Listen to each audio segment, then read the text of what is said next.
Hello, this is the fourth and final segment of Synchronous Sessions, in which we are delving into what it means to be good and effective in virtual online meetings for remote learning. This last segment focuses on online meetings, so those could be with our colleagues, with our parents, or with our students, as well as virtual support, mainly for our students. So, in thinking about this, we want to avoid things like the person who hogs the mic, the dreaded nobody's talking moments as much as possible and not waste our time.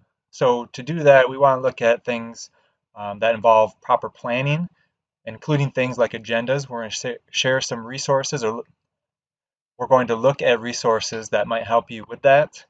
And thinking about protocols that are effective in face to face meetings and adapting them to the virtual world, including things like roles and norms.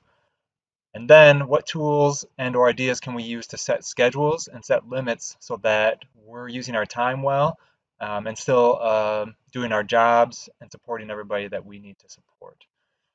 So I'm going to switch over to our Synchronous Sessions website. When you scroll down to the bottom of that page, you can access the resource doc from these key considerations and resources.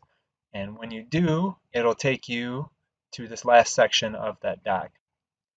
So you can read through these key considerations again, but I want you to look through these resources to get an idea of how they might help your work. Starting with this agenda template, you may have an agenda template already. So in your meetings with colleagues and or whoever else you're meeting with, this can be helpful to ensure that everybody has a chance to contribute to this document. So if you share it with them with editing rights, I like how they are prompting people to add items before their meeting, but it also allows you to clearly set what is going to be covered and to keep a running record of what transpires so that anybody can reference it later and you can continue to add to that. I also included this link to effective practice ideas. So some of this might just be reminders, but I can use reminders a lot of times.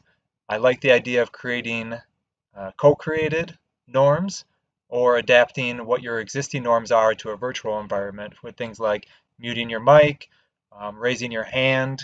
If you have something to add, those can help those meetings go a lot better.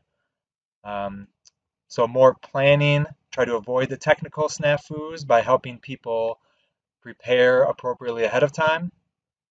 And then doing things like icebreakers, virtual brainstorming, try to set those protocols in place so that you can get everybody's input without having things like nobody talking and somebody talking too much, because that's never fun. In addition to that, if you look at some of these ideas for using your calendar, I know a lot of teachers aren't used to using calendars, maybe they are more so now. So to see what that looks like, when you go into Google Calendar, you can click on your time slot, and from the simple view, you can add that Google Meet link right there, and then that link will be provided for everybody who's on the calendar invite. Um, if you go into more options, you can also do things like add an attachment. So if you add a link to your agenda directly from your Google Drive, then that will show up in the Google Meet room, as well as the link to the calendar invite. It will look similarly if you add the Zoom add-on for Google Calendar. Um, if you need to know how to add that Zoom add-on, there's a guide for that here. Another thing that I think a lot of people aren't that familiar with are appointment slots in Google Calendar.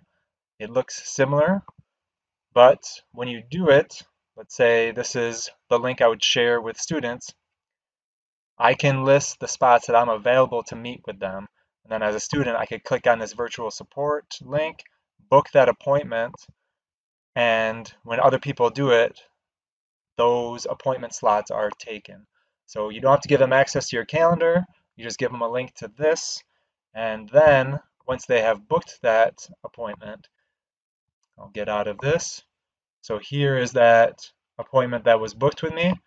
I can go and edit it, and then I can add a Google Meet meeting here, which I already did, and or give other instructions about what I want that student to do. Those appointment slots can help you be more transparent about when you're available and give people flexible ways to book appointments with you. And this engagement tracker doc is a spreadsheet that you can use to track when you connected with different students. So you can just go to File, make a copy, and then it has a different page for each student. So you can update that with the names of students. And when you click on the student here, it'll take you to that different sheet and you can enter that information. And that way you're keeping track of when you contacted them and how things are going and their level of engagement. So your task for this last segment is to practice with one or more of these tools. Think about what is going to be most useful for you. Summarize how you might use that in the coming year or create a resource that you might be able to utilize and paste that in segment 4 of the synchronous sessions section of the boot camp checklist doc. So hopefully all these things can help you to be more effective. And if you ever have questions, you can please reach out to me or do your own internet searching. Thanks for listening.